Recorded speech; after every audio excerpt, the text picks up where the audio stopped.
ድርጊቱ ከተፈጸመ ወራት የተቆጠሩ ይሆን እንጂ ዘገባውን ካቀረብንበት ጊዜ አንስቶ አሳዛኙን ድርጊት ቀደም ብለው የሰሙም ሆነም ለዘገባው አዲስ የሆኑ በርካቶች ሲነጋገሩበትና ሲወያዩበት ቆይተዋል።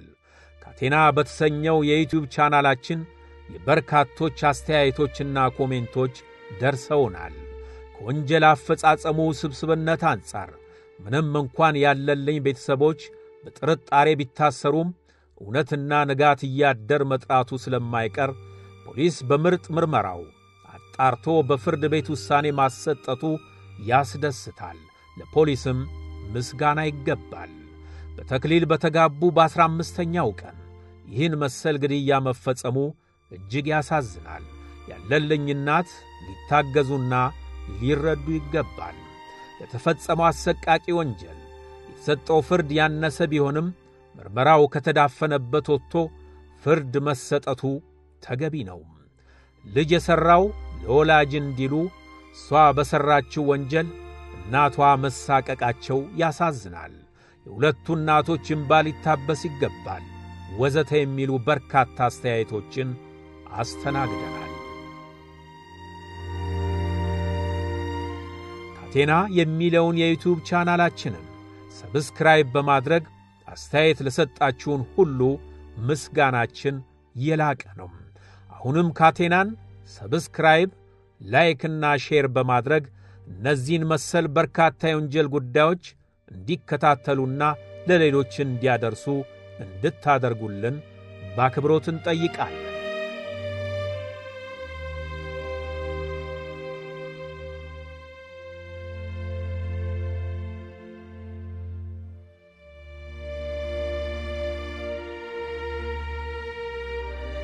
ምንም እንኳን ግድያው ውስብስብ በመሆኑ ለጊዜውም ቢሆን አወዛጋቢ የሆነ ይሁን እንጂ ፖሊስ በልዩ ሙያዊ ጥበብ የሰው የቴክኒክና የታክቲክ እንዲሁም የሕክምና ማስረጃዎችን አሰባስቦ ጥልቅ ምርመራ አድርጓል። ለአገር ተስፋ በነበረው በወጣቱ አለልኝ አዘነ ሞት ያዘነውን ቤተሰብ፣ ወላጅ፣ ዘመድና የአርባ ምንጭ ነዋሪ መካስና ማጽናናት የሚቻለው ትክክለኛ ወንጀል ፈጻሚዎችን ለይቶ ለፍርድ ማቅረብ መሆኑን ያመነው የአርባ ምንጭ ከተማ ፖሊስ ልዩ የምርመራ ኮሚቴ አዋቅሮ መንቀሳቀስ በመቻሉ በአጭር ጊዜ ምርመራውን አጠናቋል። ሁለተኛ ዙር የገባው ምርመራ ቡድን ሄዶ በሚያጣራበት ሰዓት ሟች ለመሞት የሚያበቃው ቦታ እንዳልሆነ ተሰቀለ የተባለበትም የስልክ እንጨትና ገመድ እንጨቱ በመሰረቱ ሟችን ሊሸከመውና ሊቋቋመው የሚችል እንጨትም አይደለም። ገመዱም ደግሞ በመሰረቱ የሚለጠጥና የሚተጣጠፍም ስላይደለ በዚህ ሽቦ ሊሞትም አይችልም። ይህ መረጃ የተሳሳተ መረጃ ነው በሚል ነው ቀጥታ እኛም የገባ ነው። ከዚህ ጋር ተያይዞ ሟችን ተሰቀለ ወይም ሞተ ከተባለበት ስፍራ ላይ እነማን አነሱ፣ ፖሊስ ደርሷል አልደረሰም፣ ማንስ መጀመሪያ አገኘው የሚለው ምርመራ ላይ ስንገባ የሟች ባለቤት እህት ባል ቀደም ሲል አንድ የራሱን የሥራ ባልደረባ የባለቤቴ እህት ባል ራሱን ሊያጠፋ ባጥር ዘሎ ስለሄደ ና እንፈልግ በማለት ጠርቷል የሚል መነሻም ከማግኘታችን የተነሳ የሟች ባለቤት ራሷ ስልክ ደውላ ሟች ከሞተበት ወይም ከሟች መኖሪያ ቤት አካባቢ በግምት ወደ 4 ኪሎ ሜትር የሚሆን አካባቢ ላይ የሚኖር አንድ የሟችን ጓደኛ በስልክ አግኝታው ምሽት 6 ሰዓት አካባቢ ላይ ስልክ ደውላለት ስልክ ለማዋራት ፈልጋለሁ አጠገቢ ሰው አለ ወይ በሚል ነበር መጀመሪያ የተነሳችው። ያም ግለሰብ አጠገቤ ሰው አለ ብቻዬን አይደለሁም ስላት አጠገቢ ካለው ሰው ወጣ ብለ አዋራኝ በማለት ነው ወደ እሷ እንዲመጡ ያደረገችው። ከዚህ ጋር ተያይዞ ለምንስ አጠገቡ ጋር ሰው እያለ ማውራት አልፈለገችም? እሱንስ ወጣ ብለ አውራ ያለችው ከምን የተነሳ ነው?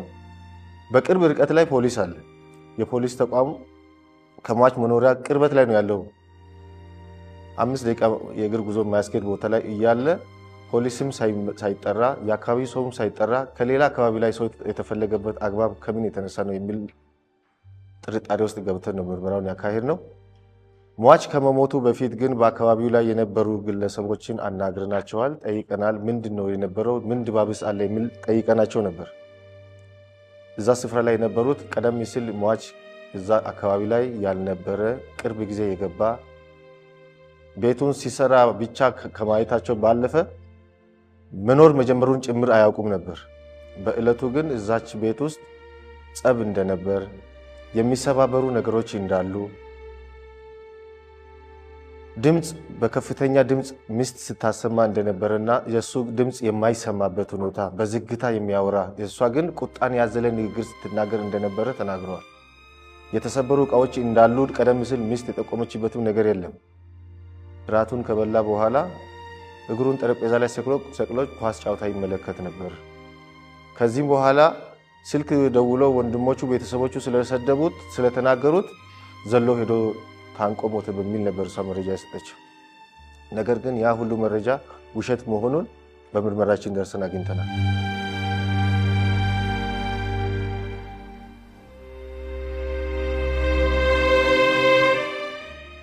በምርመራችን እኛ በምናይበት ሰዓት ሟች ራሱን ለማጥፋት ቢፈልግ እንኳን የሟች ባለቤት ለፖሊስ ማሳወቅ መቻል ነበረባት፣ አላሳወቀች። ከዚህም ባለፈ የአካባቢ ነዋሪዎች በጣም ሊመሰገኑ የሚገቡ ናቸው። ድምጽና ጩኸቱን ከሰሙ በኋላ በሰፈራችን ምን ተፈጠረ የምን ረብሽ ነው በማለት እስከ ሟች መኖሪያ ቤት ድረስ በመሄድ ነው በር አንኳክተው እንዲከፍቱላቸው ያደረጉት። ነገር ግን ፈቃደኛ አልነበረች። ችግር ካለ እኛ እንፈታለን፣ እኛን አስገቢ በሚሉ ሰዓት እናንተን አላስገባችሁም ብለን ወደ ኋላ መለሰችው። ነገር ግን እሷ በራሷ ስልክ በውስጥ ቀደም ብላ ደውላ ያዘጋጀቻቸው እህትና የእህት ባል በሞተር በመምጣት በር አንኳክቶ አስከፍተው ነው የገቡት። ከዚህም በኋላም የአካባቢ ህብረተሰብ ቤተሰብ ስለመጣ እነሱም ያስተካክላሉ ቀላል ነው በማለት ወደ ቤታቸው ገብተዋል። በዚህ መሃል ነው ወንጀሉ ሊፈጸም የቻለው። በስተመጨረሻም የደቡብ ኢትዮጵያ የጋሞ ዞን ከፍተኛ ፍርድ ቤት በተከሳሾቹ ላይ ውሳኔ ሰጠም። በዚህ መሠረትም የሩቅ ሕልምና ተስፋ የነበረውን ወጣት ባጭር ባጨናገፈችውና ቀሪውን የሕይወት ዘመኗ አብራው ለመኖር በቃል ኪዳን ያገባችው ባሏን በገደለችው በ26 ዓመቷ የሟች ባለቤት በወይዘሮ አደይ ጌታቸው ላይ ፍርድ ቤቱ የተለያዩ የፍርድ ማቅለያና ማክበጃዎችን ግምት ውስጥ በማስገባት በ16 ዓመት ጽኑ እስራት እንድትቀጣ የወሰነባት ሲሆን በተባባሪዋ በድንጎ ሉቃስ ላይ የ15 ዓመት ጽኑ እስራት ተወስኖበታል። እንደዚህ አይነት ነገሮች ሲኖሩ መጀመሪያ አንድ ሰው ራሱን ማረጋጋት መቻል አለበት።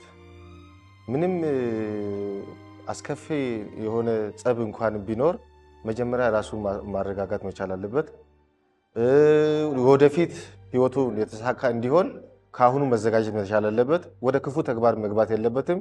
የከፋ ነገር ካለ ደግሞ ለቅርብ ሰው መናገር መቻል ያስፈልጋል።